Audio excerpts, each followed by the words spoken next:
I want you to imagine something that many of us have experienced. You are standing in a room you know well. You have been here many times. You know the light, the furniture, you know the way the air feels in the morning. One day you walk in and something is different. The room has not changed. The desk is where it always was, and the windows open the same way. But you feel, for the first time, that this room no longer quite fits you. The proportions are slightly wrong. What once felt like a natural fit now feels designed for a version of you that no longer fully exists. And standing there, you have a choice. You can pretend not to notice, and you can convince yourself the feeling will pass. You can keep rearranging the furniture, hoping that eventually the room will feel right again. Alternatively, you can acknowledge something more difficult. The room has not changed. You have changed. The room was built for a version of you that no longer exists, and the work now is not to fit yourself back into this old space. The work is to build something new.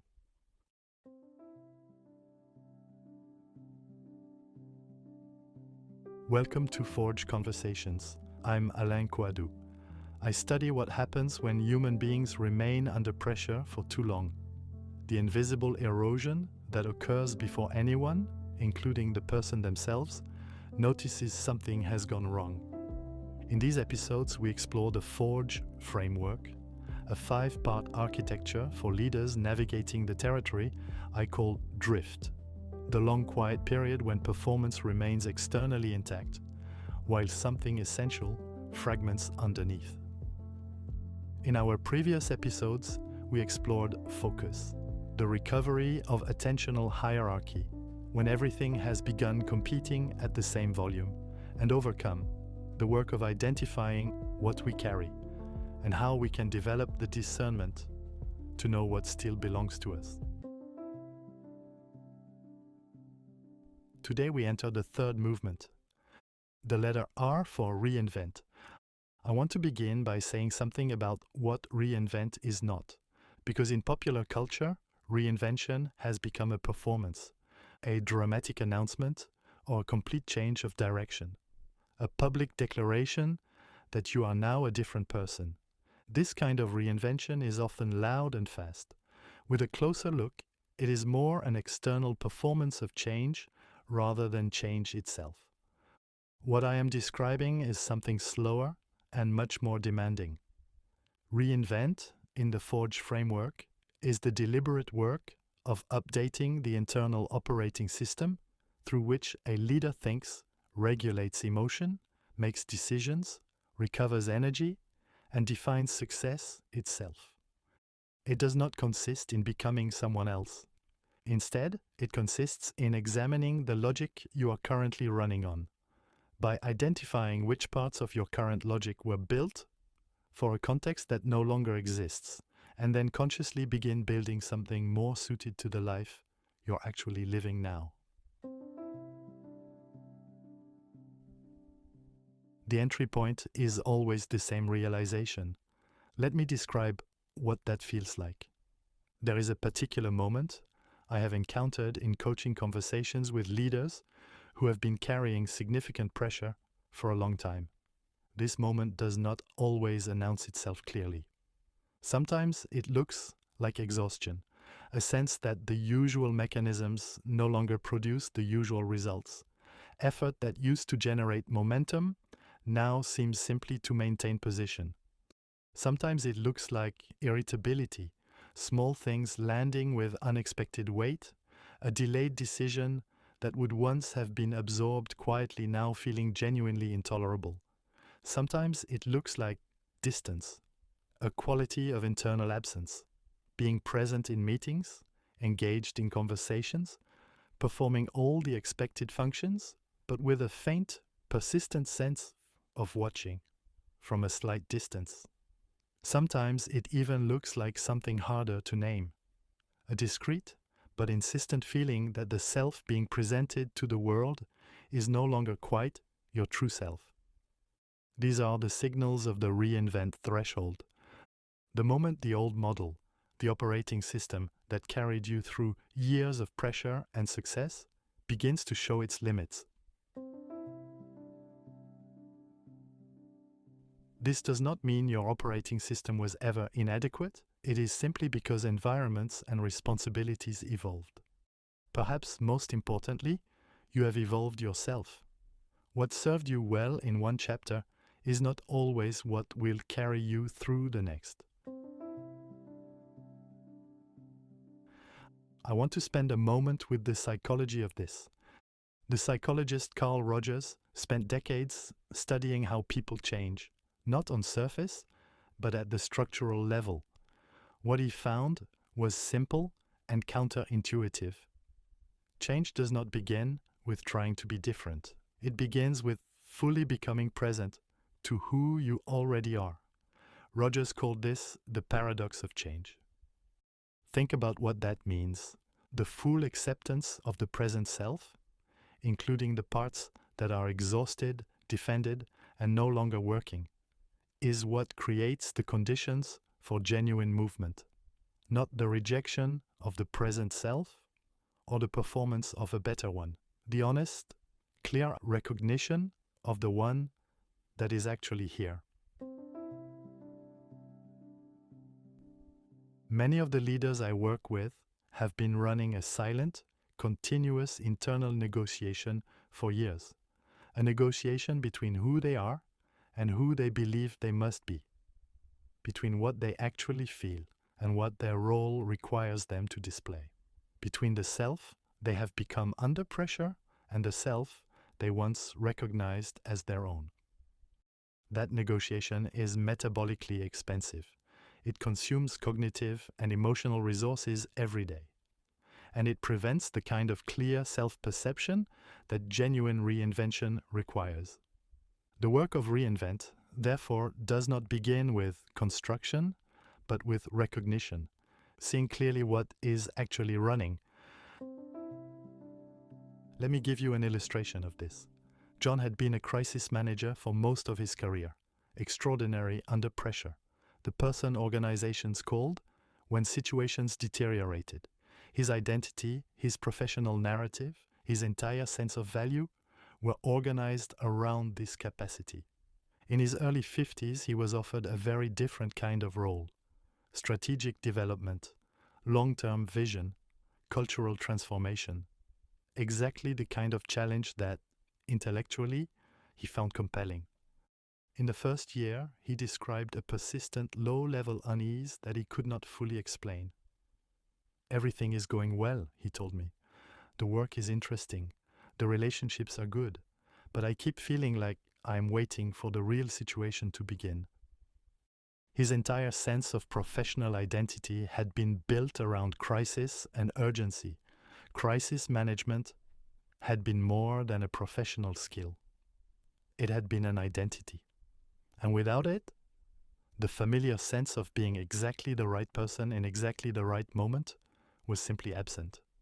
The Reinvent work with John was not about helping him perform better in the new role. He was already performing well. It was about making visible the operating logic he was still running and examining honestly whether that logic had been written for the life he was now living. This brings me to something William Bridges understood with clarity. Bridges made a distinction I find consistently useful in this work. A change is external. A new role, a restructuring, a move to a different country. A transition is internal. It is the psychological process through which we navigate from one identity structure to another. And it does not begin, as most people assume, with something new starting. It begins with something ending. Bridges called this the neutral zone, the ambiguous, uncomfortable territory when the familiar system no longer works, but the replacement has not yet been built. Most leaders find this period uncomfortable. High-performing people are rarely trained to tolerate ambiguity about their own internal architecture. They are trained to solve, to decide, to move forward. The transition space asks something different. It asks them to remain present in the uncertainty long enough for genuine discernment to emerge. And perhaps the most important thing I can say about Reinvent is this. You cannot think your way through the transition. You can analyze the previous model and understand its limitations with great precision. You can articulate very clearly everything about the old structure that no longer serves you. You can map the gap between where you are and where you want to be with remarkable accuracy. And at the same time, still be standing in exactly the same place. Reinvent is not primarily a cognitive process, it's an experiential one. It happens through embodied encounters with a different way of operating, through repeated experiences of acting from values rather than from urgency, through the accumulation of moments in which the new architecture is practiced, tested, and slowly becomes natural. Transitioning is not a plan, it is a practice. Let me give you an image. Imagine a river that has been running along the same course for decades. The banks are deep and well established. The water knows exactly where to go. The path is efficient, familiar, automatic. If the source of the river changes direction slightly, just enough, so the water is no longer coming from exactly the same place. At first, almost nothing visible changes. The existing channel carries the flow perfectly well. But over time, new neural and behavioral pathways gradually become more accessible than the old ones, not through force and immediately, but through repetition, through the patient, consistent movement of water finding its own way through new terrain. That is what genuine reinvention looks like from the inside, not a dramatic abandonment of everything that came before, but a quiet, persistent shift in the source, a redirection.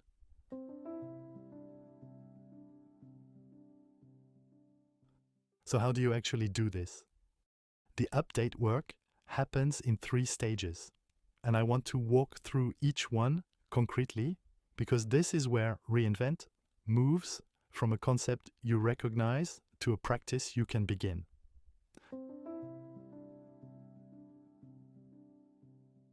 The first stage is locating the old code. Every operating system has modules running silently in the background. Processes you did not consciously launch, consuming resources you did not consciously allocate. In leadership, those modules look like automatic responses. A specific kind of situation arises, a challenge to your authority, an ambiguous instruction from above, a team member who underperforms, a moment of public uncertainty. And before you have finished thinking, you have already responded in a recognizable way, the same way you always respond to that kind of situation. That automaticity is the signature of an old code. The question that locates it is simple, but requires honest attention. Where in your professional life do you react faster than you think? Pay attention to the situations where the response arrives almost instantly, as if the system had already decided before you fully became aware of it. John's answer was immediate. Any situation that felt stable, long-term, and low urgency triggered a quiet disengagement in him. It was not visible to others, but internally, something switched off. His nervous system had been trained for years to read urgency as the signal that real work was beginning. Stability read at some deep level as waiting. That was his old code, running automatically, in a context it was never designed for. Your old code may look completely different, but the question is the same. Where do you react faster than you think? Sit with that question for a few days and notice what surfaces. You are not looking for a crisis. You are looking for a pattern.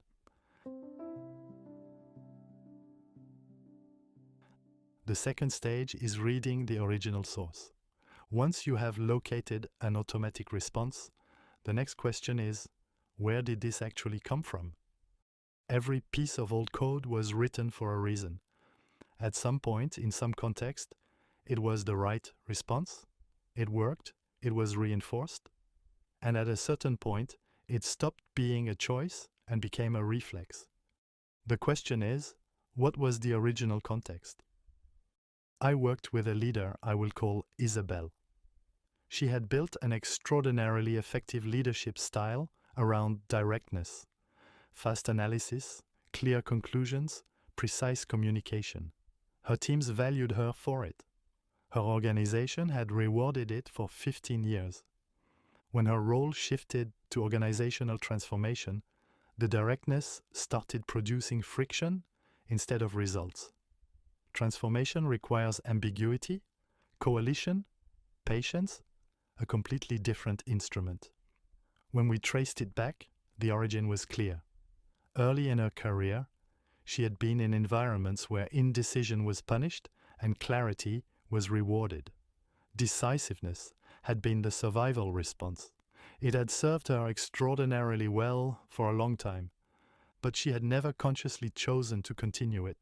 It had simply continued, in a context that no longer called for it in the same way.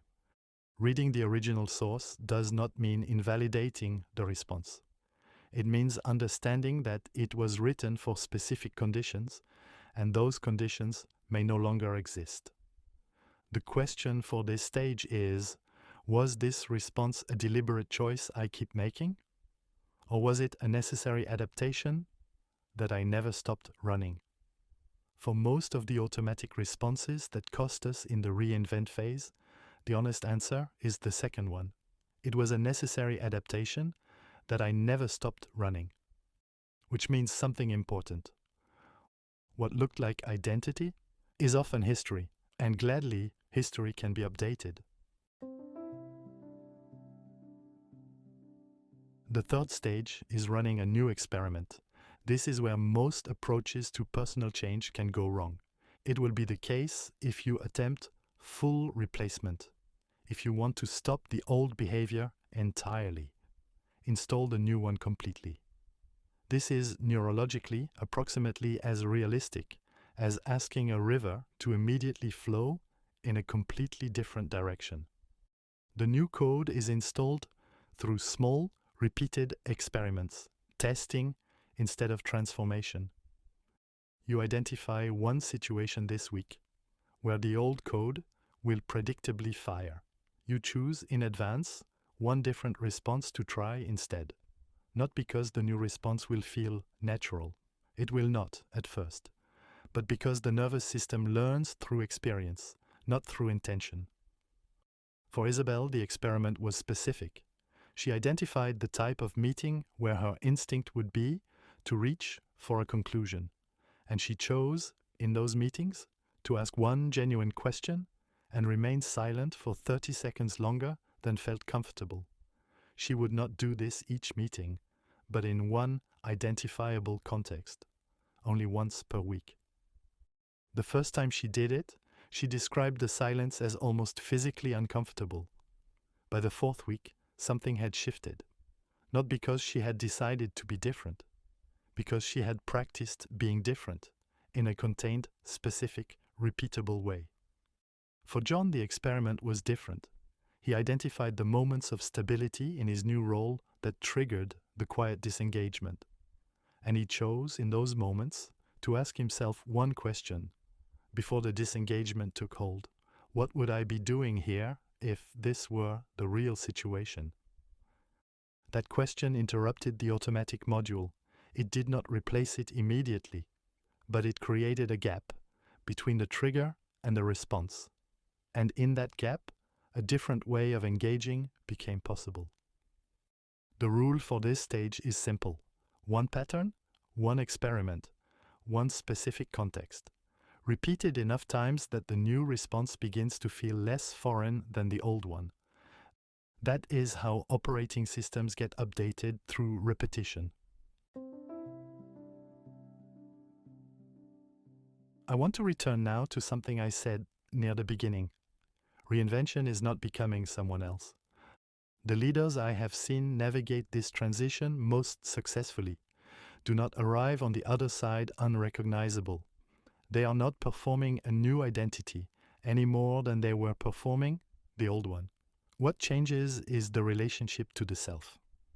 Before the threshold, many of these leaders were managing a gap, expending energy on the performance of a professional self that had grown disconnected in important ways from the interior experience. After genuine reinvention, that gap narrows. The difficulties did not disappear, the pressures and the complexity continue. But the energy previously consumed by internal incongruence becomes available. The exterior presentation and the interior experience begin to move together again. I think of a top manager called Nadia. She had spent most of her career in international manufacturing. Postings across 3 continents, a succession of high-pressure roles, a reputation for delivering results in situations that others found unmanageable. When I met her, she was at a reinvent threshold she had been avoiding for a long time. The avoidance had taken the form of constant motion, a new challenge, a new context, a new problem to solve. Each transition had been genuine progress, and each transition had also been, at some level, a way of remaining in familiar territory. New country, new team, new problems, but the same self, the same operating logic, the same fundamental relationship between performance and identity. In our work together, we spent time on a question she found initially uncomfortable. If performance were not the central organizing principle of your professional life, what would replace it? She resisted the question at first. It felt abstract, almost frivolous. But over time, something evolved. She began describing something she had almost forgotten, a quality of engagement she had experienced early in her career, before the succession of high-stakes roles, before performance had become the primary lens through which she filtered experience. She called it genuine interest. She rediscovered something she had almost forgotten, the pleasure of engaging deeply with the work itself, with people, with meaningful complexity, and with the act of creating something that did not exist before. That quality had been buried under layers of performance orientation, urgency, and the accumulated pressure of years of high-stakes delivery. The reinvention Nadia was navigating was not a change of direction. Instead, it was a recovery of source, a return to what had originally motivated her, and the construction of a professional architecture that honored that motivation rather than permanently subordinating it to measurable output. That is what Reinvent ultimately offers, a more honest relationship with the self that was always there. Let me come back to the room we imagined at the beginning, the familiar room that no longer fits quite right. Many leaders, when they feel that slight wrongness, respond by redoubling their efforts to adapt to the existing space, to optimize, to find the right configuration, to perform the fit more convincingly. What the Reinvent threshold is asking for is different. It is asking for the courage to recognize that the room was never the final destination, that the discomfort is not a problem to be solved, but information to be read, a signal that change has occurred, that the architecture which sustained you through one chapter of your professional life has brought you with genuine success to the edge of another, and that the work now is not contraction but expansion. So before you return to your meetings and your inbox, I want to leave you with 3 things to carry. Not for a few days, for this week. The first, one automatic response to locate. Where do you react faster than you think? Pick one situation, name it specifically. The second, one origin to trace. Was that response a deliberate choice you keep making? Or a necessary adaptation that you never consciously decided to continue? The third, one small experiment to run. Identify one moment this week where the old code will fire. Choose one different response in advance. Not because it will feel natural, because the nervous system learns through experience, not through intention. That is how new operating systems are built, through repeated practice, through lived experience, one pattern at a time.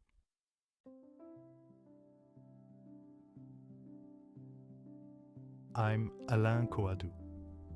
I created The Forge because I believe that what happens before breakdown deserves as much attention as breakdown itself. The drift is not a weakness. It is what pressure does to human beings over time.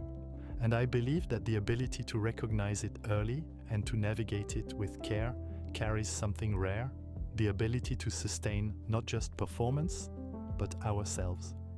In our next episode, we enter the fourth movement, G. If Reinvent is about updating the architecture, Grow is about learning to perform from it, about rebuilding the capacity to deliver well, genuinely, sustainably, without the hidden biological cost that was accumulating before. We will explore what that rebuilding actually requires and why, for many high performers, it is the most counterintuitive stage of all. If you recognized something of yourself in what we explored today, perhaps that is where the real work starts. And if you would like to explore what recalibration might look like in your own context, you will find me at alaincoadou.com. This was Forge Conversations. Thank you for listening.